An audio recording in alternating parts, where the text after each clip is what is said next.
met is probably quite unconventional, because everyone automatically assumes that, oh, the dom approaches the sub and all that kind of jazz.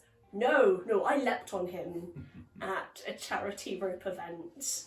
And I basically bounded over, because I'd been there for a couple of hours, he'd only just got there. I bounded over, kind of like introduced myself and went, do you want to do some rope? And we spent an hour and a half doing some rope, chatting, getting to know each other. And then a few days later, I got a message from him asking, hey, I'm performing in a city near you. I don't have a performance partner. I see that on your profile that you do performances and you're open for that. Would you mind doing performance with me? And me being the little exhibitionist that I am, went, sure, why not? So went along to the event, we did the performance, and kind of that then led on to, hey, do you actually want to do some play? And we tested out the waters a little bit on kind of like the more DS style stuff. Obviously not with kind of like rules, but with behaviours. And we worked very well together with that. Both very, very similar in the regard of how we both treat things. And then I ended up in London, where he was living at the time, a couple of months later. So I just popped him a message and said, hey, I'm in London. Do you want to meet up? And I ended up going around his, we did some play. And it kind of just stemmed on from there. I think our first rules set was probably a month after the first time I went round his house, because that's when we kind of decided, almost quite informally, that this was going to be something that was slightly more than just casual play. And we've been talking a lot kind of on the phone, texting. You know, our relationship, we never kind of defined it until we were forced to define it. So a lot of it was a happy accident, I like to say. Yeah, I think it was kind of people getting to know each other, people playing together, and both of us being very genuine with who we were and what we enjoyed. And so it's that kind of fortunate circumstance of finding someone who matches the other side of your jaggedy jigsaw piece of kink. And so I think in that way, the rules came in probably quite early on, but very much at the start in that kind of confined bedroom play space. Like, here are the rules for why we're doing this thing. And then very much both of us finding there was a real value in that kind of rule part, and then want to extend that out of just a confined temporal space. And so I think it naturally became like almost like the rules were super important and really valuable within those confined spaces. We wanted to bring them out into a larger scope, and they kind of grew naturally alongside the relationship. Do you guys play outside your relationship? Yes, we do. I'm a switch, he doesn't switch. So I like to go get my sadist on with other people, but I also do bottoming play with other people, and he does play with other people too. Yeah, it's I think it's really valuable, especially in a situation where one of you is a switch and the other isn't, especially within our relationship where there's a very heavy DS dynamic, that you don't try and deny those other aspects of your nature, because I don't want her to be half a person and not be able to express those other parts. Now, it can lead to some hilarious situations where, for example, we were at a munch and she is very intently getting her dom on with a mutual friend of ours, which I didn't realise was happening, and just walked up behind her, slapped her on the butt, and went, hey cutie, and totally destroyed the dom aura that was being generated at the time. Now, that is not something you want to do on purpose, because you want to be able to respect your partner and their fact they're a multifaceted personality. So yeah, we do things outside the relationship. We do that very much with each other's awareness. We often do it with people who are mutual friends of ours as well. So it's not like unknown strangers in hotel rooms. It's much more people we both know, people we're friends with, people who we may well have played with and known from before we were even together. And we kind of respect that there are parts of our nature, especially in that specific case, the switchy aspect, which, needs an outlet that she's not going to get through me, and that's not a threat. It's rather more a part of her complete personality, which I like. I find sometimes within DS relationships there can be an unhealthy attitude where people are attracted to someone else for all this vivaciousness and all this outgoingness and all this kind of energy they see in them. But then when they have it, they almost want to kind of keep it hidden and contained because they're scared someone else will take it for the exact reasons they were attracted to it. And I think it's far healthier to enjoy and embrace that energy you saw in that person and want it to continue. And sometimes that takes a certain degree of security within yourself to kind of go, I am not threatened by them continuing to be a whole person. And that thing that drew me to them, that reason I love them, is a reason that other people will also be drawn to them, and other people will also love them. And that doesn't devalue, diminish, or threaten our relationship either. How have you found, separately, how have your kinks evolved and developed over time? Yeah, absolutely. I've definitely found new kinks and new things. The world of BDSM and kink and fetish is so big that you can still be discovering stuff many, many years after you join. So I know in the last year I've very much gotten into hypnosis play, which is something that I'm very happily exploring and I'm getting very interested in, both as a top and a bottom, and I'm really very much enjoying that. There's definite play that I like that he doesn't like. For instance, needles. I like my sharps play.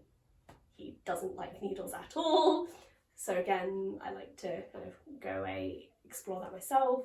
And again, that's a relatively new thing that I've tried and it's evolved. But even down to kind of little things, I didn't realise quite how much of a servicey pleaser I can be until kind of we delved in really deep in our relationship, because one of my kind of coping mechanisms when I'm feeling a little bit out of control is to get bratty and kind of sassy and poking fun at people that I'm playing with, as a way to kind of hide some of my vulnerabilities. And being in a relationship that I've felt comfortable enough in to let that drop on a very personal level, it's kind of shown me how service orientated I can be. Yeah, I think kinks do evolve over time. I still remember 15 years ago, 20 years ago, when I first started getting into kink, and I thought to myself, well, I'm one of those people that like tying people up and spanking them a bit, but that's about it, nothing weird. And then flash forward and you're on horseback in a gas mask with cattle prods chasing a naked woman across an estate.